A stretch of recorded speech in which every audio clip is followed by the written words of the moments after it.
Pardon my French, but j'aime vraiment Doom. From the first 2 games to 64, even 3 to an extent, but I mostly enjoyed the new series of Doom games that began with the 2016 soft reboot and continued with Eternal. Now we are at the end of this reboot-cool trilogy with a prequel, Doom the Dark Ages, set before the events of 2016, detailing the Doomslayer's time as an imprisoned weapon taking on the forces of hell. This new game continues the recent trend of doing something different. Doom 2016 returned to the series to its roots, with Doomguy being a one-man army of rage on the surface of Mars. Then Doom Eternal changed things significantly, making Doomguy a mad-dashing, jumping maniac who had one too many Red Bulls. I say that with love. Doom Eternal's my favorite. But now, Doom the Dark Ages gives him a shield and makes him an absolute unit.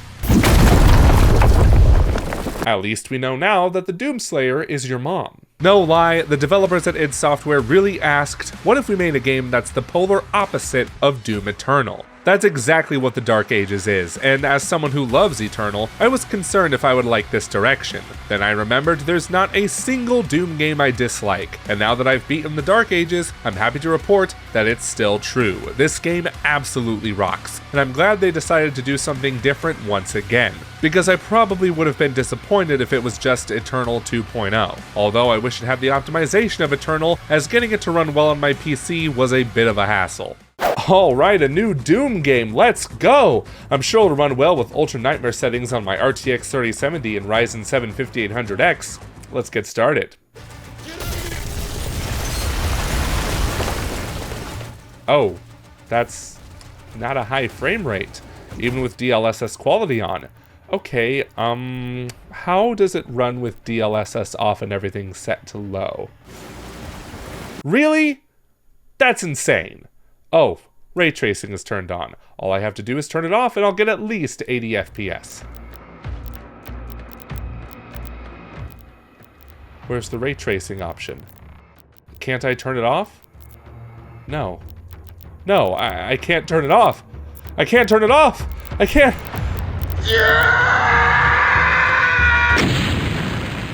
Okay, drama aside, I got the game running to my satisfaction by lowering a few settings and enabling balanced DLSS. Ray tracing being the only lighting option was a bummer at first, until I learned that id apparently saved years of development time because implementing ray tracing is so much easier than pre-baked lighting.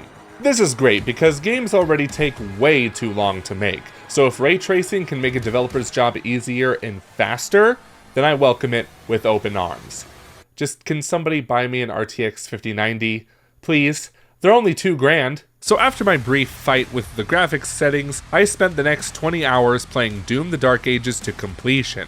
I came away satisfied, but a part of me felt I didn't play a Doom game, as there was so much different here to the point where I asked if it was too different of a Doom game.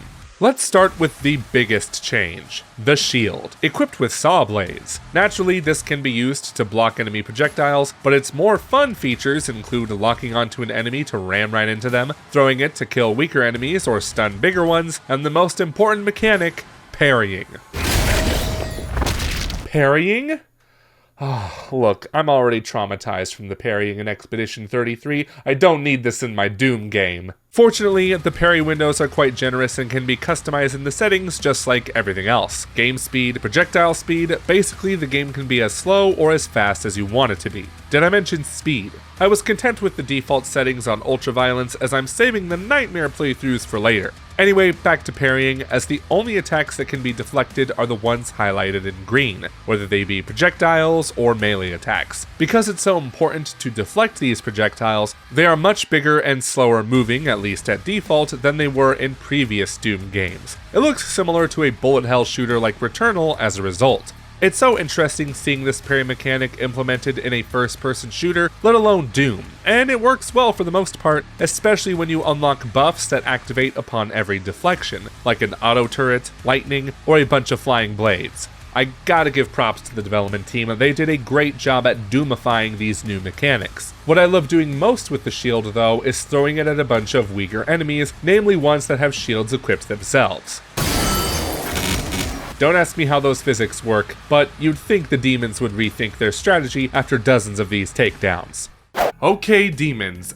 First off, great job holding your own against the Slayer. A for effort, but we need to talk about your shield troopers. What do you mean? Well, I know the purpose of your shields is to block attacks, but like, his shield just keeps wiping you out in a one fell swoop. So we need to start getting more creative, guys. Think, what can we use instead of shields? Tell me. 2 shields for each demon, double the protection. He's still gonna, again, man, one fell swoop. How about we add spikes to the shield? Good Guys, something other than shields, come on. Why don't we just try shooting him? That's what everyone else is doing, Jesus Christ. We don't talk about him. What I'll say about the combat in general is that, while it's still fun, it could have done a better job at meshing together these new features, as it sometimes feels a little disjointed. It could be that I haven't fully mastered the game yet, but in Eternal, I always felt the mechanics complemented each other well, with each enemy having weak points, every weapon having a purpose, and the Slayer moving perfectly through each vertical level by dashing and swinging. I'm not saying the Dark Ages needed to bring back those specific mechanics, I just don't think the combat ever hit its peak like it did in Eternal. On one hand, everything is designed intentionally, with levels and weapons made to take on hordes of demons on larger and mostly flat maps. But I start to see the cracks when a battle gets too intense and I'm surrounded by enemies hurling punches at me while I keep throwing up my shield like an idiot. Whatever it takes to survive, right? Overall, the combat is still vastly more fun than it is not. It just lacks the polish that was in the previous 2 Doom games. There are a few levels where the boots on the ground combat take a back seat in favor of a giant mech or a dragon. If we're really talking about this game feeling different from other Dooms, it's during these levels. But you know what? I really don't mind them because there's not too many, and the game's director Hugo Martin worked on mech designs for Pacific Rim. If he wants to have giant mechs in his game, then let him, damn it. The dragon might as well be a kaiju too, with a finisher like this.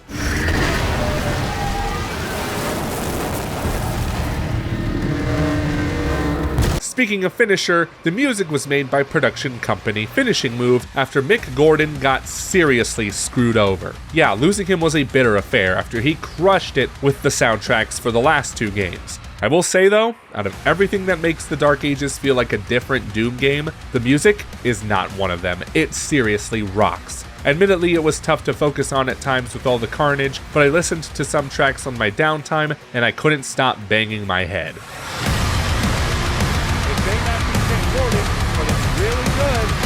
Going back to what makes Doom the Dark Ages different, there's a greater focus on story this time around. Thankfully not so much that it overshadows the gameplay. There are just significantly more cutscenes between levels that show the conflict between the Night Sentinels on Argent D'Nur and the forces of Hell led by Prince Azrak. Here you'll meet characters introduced in Eternal, such as King Novik and Commander Valen, but I never really felt an attachment to any of them. Ironically, the character I found the most interesting was Doomguy, as there are a few instances where we see him show emotions other than pure anger. Granted, they are very small moments, but moments nonetheless. Upon further reflection, some things that I found different about the Dark Ages are actually quite familiar. Most of the levels, for example, are much more open, leaving room for extended exploration to find secrets, not unlike the stages of the original Doom games. It's fascinating watching id Software continue to make Doom games that are so new and yet reminiscent of past games. Check out how his face is displayed at the bottom of the HUD, just like in the original games. You can even switch it to that original sprite. Better yet, look at how the Imp Stalkers look when compared to the original Imps. Classic, right? And yet, the Kako Demons look like H.P. Lovecraft's Good Dreams. It's clear that the developers care a lot about the series and want to remain true to its spirit while still evolving it in ways that not everyone may agree with. For example, I love Doom Eternal, but I know a lot of other people don't like it because the gameplay simply didn't jive with them, and that's okay. And while I think elements of the Dark Ages could have been executed better, I still found myself enjoying the whole package, even if I didn't enjoy it as much as Eternal. So is this game too different from what we expect of Doom? I don't think so. There are a few changes it makes that are jarring at first, but I found myself adjusting to them well after a few levels. I will always respect id Software's commitment to do something different with each Doom entry, and I gotta wonder where they're gonna go from here. Will Doomguy just have wheels instead of feet in the next game? Watch, he'll just straight up be a car. You may laugh, but I see the vision.